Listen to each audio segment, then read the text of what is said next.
जिन युवाओं को लोन नहीं मिलता है, बैंक वाले परेशान कर देते हैं, तो ये दोबारा क्या करेंगे ये बताइए। मैंने आज अधिकारियों को बुलाया कि आप लोगों के सामने 2 अधिकारी भी सारे बैंक में थे, उनको मैंने अल्टीमेटम दिया है, उनको बोला है कि साथ बैठें और जब अगली बार आऊँ तो मुझे रिपोर्ट दें। और मैं फिर बुला रहा हूँ, जो आपने सवाल किया, मैं यहाँ एक कैंप करूँगा, कैंप करके स्वयं अपने देख रेख में उन सारे युवाओं को लोन दिलवाऊँगा, उनके कार्य को शुरू कराऊँगा, बेरोजगारी दूर करने का प्रयास करूँगा। सारे अधिकारी भी रहेंगे और हम आपको भी आमंत्रित करेंगे। सांसद जी, जहाँ तक जर्जर मार्गों की आपने बात की, जर्जर मार्गों के बनने की बात कही है, देखा जाता है कि ऊपर में कसाना मार्ग भी उपेक्षित पड़ा हुआ, लोग आने जाने परेशान है, कभी के भी एक वही सबसे जनपद मऊ शहर का उपेक्षित पड़ा हुआ। अब पता कर लो कौन कौन उसको बनवा रहा है, तो बन ही जाएगा। बजट पास होने की बात हो रही है, मगर देखो, मुझसे वो मत बुलवाओ, क्योंकि मैं उस राजनीति में नहीं उलझना चाहता जो यहाँ नाम लेने की राजनीति है। मैं जो करता हूँ वो डंके की चोट पर कहता हूँ, आपसे भी कहता हूँ, वो सदन में खड़ा होकर भी कहता हूँ। समझ में आ रहा है ना? सांसद जी, सड़क के अलावा बिजली बिल को लेके भी लोग परेशान चल रहे हैं, कह रहे हैं कि बिजली का बिल बहुत ज़्यादा आ रहा है और जगह स्मार्ट मीटर मैंने इसको ऊर्जा समिति की, ऊर्जा के विभाग अधिकारियों, केंद्रीय ऊर्जा विभाग के अधिकारियों की जब बैठक बुलाई गई थी सबऑर्डिनेटाइजेशन वाली, उसमें मैंने उसका भी और स्मार्ट मीटर वाला भी मुद्दा उठाया है। उन्होंने मुझे बोला आप लिखित दे दीजिए, हम वहाँ से जांच कराएंगे, अगर बिल अधिक हो रहा हो तो मैं अपना कर्तव्य का तो निर्वहन करूँगा। और मैं एक और अनुरोध सबसे करूँगा कि जो मऊ की शानदार, शायद मुझे लगता है पूरे प्रदेश में ऐसी कोई खासियत नहीं होगी, एक बहुत शानदार परंपरा रही है कि जनता के नाम पर, विकास के नाम पर या किसी भी राजनीतिक मुद्दे के नाम पर व्यक्तिगत आरोप प्रत्यारोप से दूर होकर एक परिवार की तरह, छोटा जिला है, हम सब एक दूसरे के प्रति सम्मान का भाव रखते हुए जो जिस लायक हो, जहाँ लायक हो उसको करें। आप लोग कुछ और तरीके से उसको पेश कर देते हो, जैसे मैं किसी और के खिलाफ कर रहा हूँ। अरे मैं यहाँ का चुना हुआ सांसद हूँ, अगर जनता हमसे पूछेगी तो जवाब देना मेरी जिम्मेवारी बनती है। जब अब ये तो मैं नहीं कहूँगा कि नहीं बताऊँगा, नहीं करूँगा, मेरी जिम्मेवारी नहीं, उनसे जाकर पूछ लो। हम सबकी जिम्मेवारी है, हम सब अपनी जिम्मेवारी अपने आत्मचिंतन कर स्वयं तय कर लें तो आपके सवाल कम और जनता के विकास का काम ज़्यादा हो जाएगा।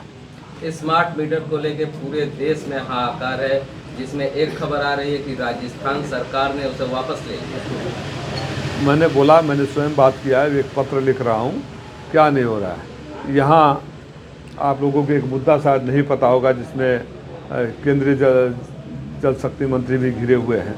मैं यहाँ जब दिशा की बैठक किया, आप गांव-गांव में घर घर पानी वाला स्कीम देख रहे होंगे, सड़कों को उखाड़ कर फेंक दिया गया है।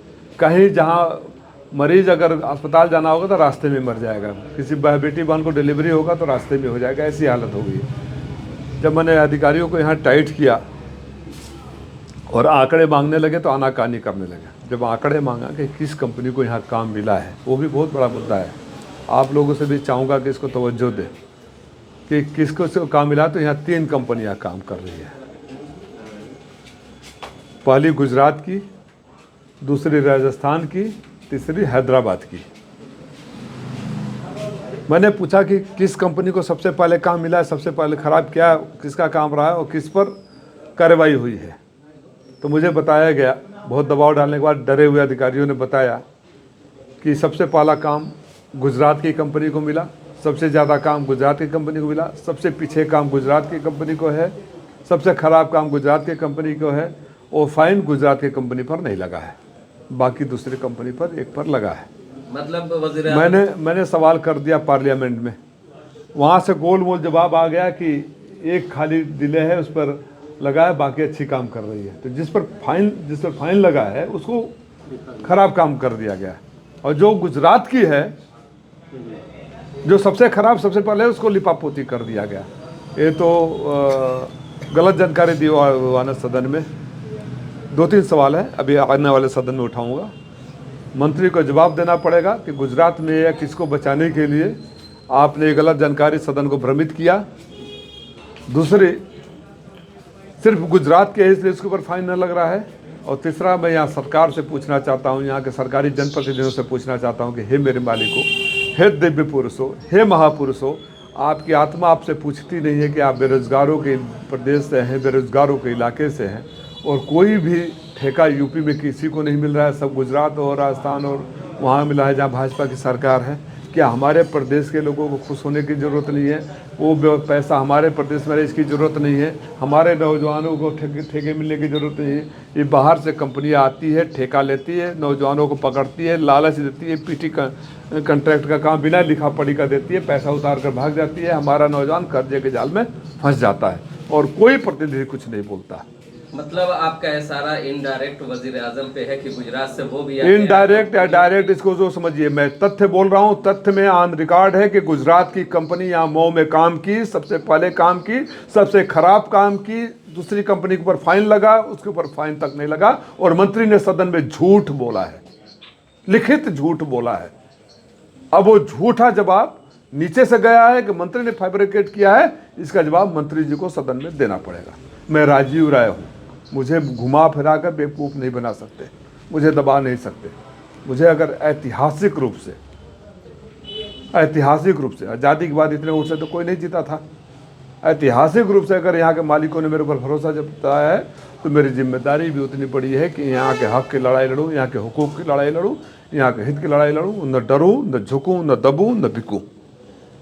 ठीक है। सांसद जी, आपके विदेश दौरे पर भी सवाल उठने लगे हैं। माननीय मंत्री जी ने कल बताया कि आप वहां भारत की स्थिति को नीचा दिखाने की बात जैसे कर रहे हैं। कौन मंत्री जी बताया? माननीय शर्मा जी कल अपने भाषण में रिकॉर्डिंग में। मैं उनको प्रणाम करता हूँ, उनको क्या कहूँ। मैंने भारत की स्थिति को नीचा दिखाया, वो तो IAS अफसर रहे हैं। अगर उन्होंने ऐसा बोला है, IAS अफसर रहे हैं, उनको ये पता होना चाहिए, बेसिक जानकारी होनी चाहिए कि जो भाषण होता है विदेश मंत्रालय, भारत सरकार और एम्बेसी अप्रूव करके देती है। तो प्रधानमंत्री जी देश को नीचा दिखवाने के लिए राजीव राय का इस्तेमाल किए होंगे। तो सिंपल सी बात है, जाकर सवाल करें जिनके जो उनके सब कुछ हैं कि आपने हमारे सांसद से देश का नीचा दिखाने वाली बात क्यों करी। मुझे नहीं पता है कि आप पहली बार बोले हैं। अगर ऐसा बोला होगा तो सवाल उनको सरकार से करना चाहिए। एक एक फुल स्टाफ कामा विदेश मंत्रालय, भारत सरकार और हमारा यूनाइटेड नेशन में जो मिशन है वो अप्रूव करता है। सीधी सी बात। राजीव राय जी, कुछ चुनावी राजनीतिक बात हो जाए। अतुल राय जी का पदार्पण फिर हो चुका है मऊ में, कहीं आगे आने वाले चुनाव में आपको? देखिए, राजनीति में मेरे चुनौती सबके लिए है। राजनीति में सबके लिए कोई मेरी बपौती थोड़े हो गई है। यहाँ जिसको मन करे वो आए, जो जिसको जनता साथ देगी करे। मेरा कोई उससे न विरोध है, न आपत्ति है, न वो उस स्तर की राजनीति पर जाना चाहता हूँ। अगर राजीव राय को हक है यहाँ तो प्रदीप सिंह को भी है, किसी को भी है, सबका स्वागत है। जनता फैसला करेगी। बिहार में दुलार चंद यादव की हत्या हुई है, आरोप लगा है NDA प्रत्याशी अनंत सिंह पर, मुकदमा भी दर्ज हो गया है। इस जंगल राज का नमूना है। जो 20 साल पहले या 30 साल पहले की बात करते हैं, अपने ज़माने की बातों को भूल जाते हैं कि किस तरह वहाँ हत्याएं आम हैं।